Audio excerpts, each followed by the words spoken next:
रामकृष्ण हरी माऊली. नमस्कार. Marathi kitchen creation या YouTube चॅनलवर मी सुनीता तुम्हा सर्वांचे मनापासून स्वागत करते. आज आपण आषाढी एकादशीसाठी झटपट अशी तयार होणारी साबुदाणा खीर रेसिपी येथे पाहणार आहोत. अगदी कमी साहित्यात म्हटलं तरी ही झटपट 5 ते 10 मिनिटात तयार होते. फक्त आपल्याकडे साबुदाणा भिजलेला रेडी असला पाहिजे. अगदी आपण खिचडी करून उरलेला थोडा जरी साबुदाणा, अर्ध्या वाटी साबुदाण्यामध्ये सुद्धा तुम्ही ही रेसिपी झटपट अशी तयार करू शकता. चवीलाही अगदी अप्रतिम अशी लागते. तर त्यासाठी येथे 1 वाटी साबुदाणा मी भिजवून घेतलेला आहे. अर्धा वाटी भिजायला घातला तर हमखास त्याचा 1 वाटी साबुदाणा नक्की होतो. त्यानंतर एक छोटी वाटी साखर येथे मी काढून घेतली. तुम्ही तुमच्या आवडीनुसार काढून घ्या. आणि सगळ्यात पौष्टिक असे अर्धा वाटी शेंगदाणे आपण येथे काढून घेतले. तुम्हाला जर हवं असेल तर तुम्ही याऐवजी सुकामेवा सुद्धा घेऊ शकता. त्यानंतर येथे आपण दूध अगदी लालसर असं तापवून घेतलेलं आहे आणि त्यानंतर ते थंड करून घेतलेलं आहे. आता खीरसाठी आपल्याला गॅसवर एक कढई ठेवायची. कढई स्वच्छ अशी धुवून घ्यायची आणि त्यानंतर आपल्याला यामध्ये थोडंसं पाणी सर्वप्रथम घालून घ्यायचं. म्हणजे दूध करपत नाही किंवा टाकताना खाली लागत नाही. जेव्हा कढई गरम असते तेव्हा त्यामध्ये दूध ओतायचं नाही, त्यामुळं त्याचा करपट असा वास येतो.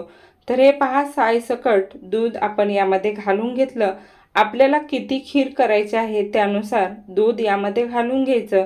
आता दूध घातल्यानंतर यामध्ये आपल्याला घालायचे आहे आवडीनुसार साखर. तर येथे मी छोटी वाटी साखर घेतलेली आहे. तुम्हाला साखर कशी हवी आहे त्यानुसार तुम्ही साखर यामध्ये घालू शकता. परंतु खीर जास्त गोड झाली तर ती खायला मजा येत नाही, त्यामुळे कमी घालायची. त्यानंतर घेतलेले अर्धा वाटी शेंगदाणे यामध्ये घालून घ्यायचे आणि शेंगदाणे आपल्याला कच्चे घालायचे आहेत. त्यानंतर चमच्याने आपल्याला येथे साखर विरघळून घ्यायची आहे. गॅस आपल्याला थोडासा मोठा करून याला एक उकळी काढून घ्यायची. आता यामध्ये अर्धा चमचा तूप घालायचं. म्हणजे जेव्हा आपण यामध्ये साबुदाणा घालणार तेव्हा साबुदाणा अजिबात चिकटणार नाही आणि खीर अतिशय सुंदर अशी चव देईल. तूप जर तुम्हाला यामध्ये घालायला आवडत असेल तरच घाला, नाही तर नाही घातलं तरी चालेल. तर हे पहा, या पद्धतीने आपण सर्व यामध्ये घालून घेतलं.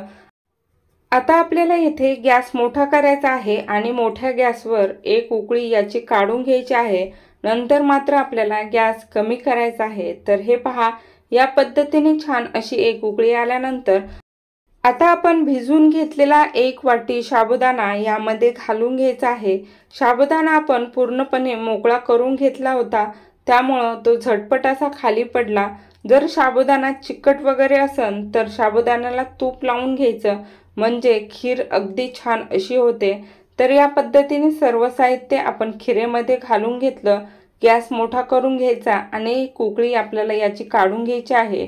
हे पहा, या पद्धतीने एक उकळी आल्यानंतर आपल्याला गॅस कमी करायचा आहे आणि कमी गॅसवर 2 ते 4 मिनिट किंवा साबुदाणा छान शिजेपर्यंत आपल्याला ही शिजून घ्यायचं. साबुदाणा शिजला की त्याला छान अशी चमक येते.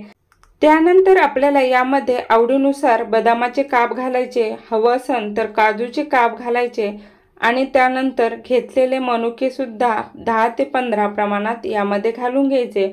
जर तुम्हाला सुकामेवा हवा असेल किंवा घालायचा असेल तर घाला, नाही तर नाही घातला तरी चालेल. परंतु यामध्ये शेंगदाणे हमखास घाला. शेंगदाण्यामुळं आपली खीर रेसिपी अतिशय उत्तम अशी चवीची होते.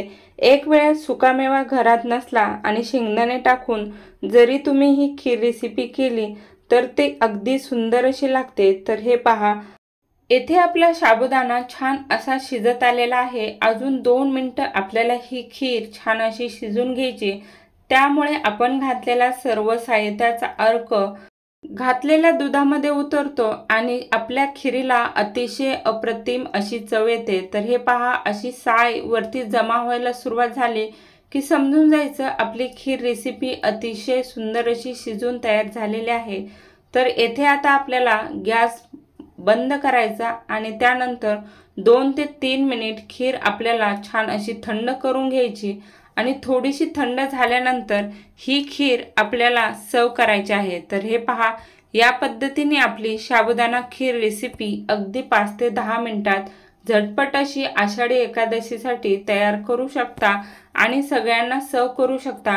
खिचडी बरोबर काहीतरी गोड हवं असेल तर साबुदाणा खीर रेसिपी नक्की करून पहा। आजची ही रेसिपी तुम्हाला कशी वाटली ते मला कमेंट करून नक्की सांगा। व्हिडिओ जर आवडला असेल तर लाईक, शेअर आणि आपल्या चॅनलला नक्की सबस्क्राइब करा। बेल बटन नक्की प्रेस करा। खा प्या आनंदी रहा, एकमेकाची काळजी घ्या। व्हिडिओ पूर्ण पाहिल्याबद्दल तुम्हा सर्वांचे मनापासून धन्यवाद। रामकृष्ण हरी।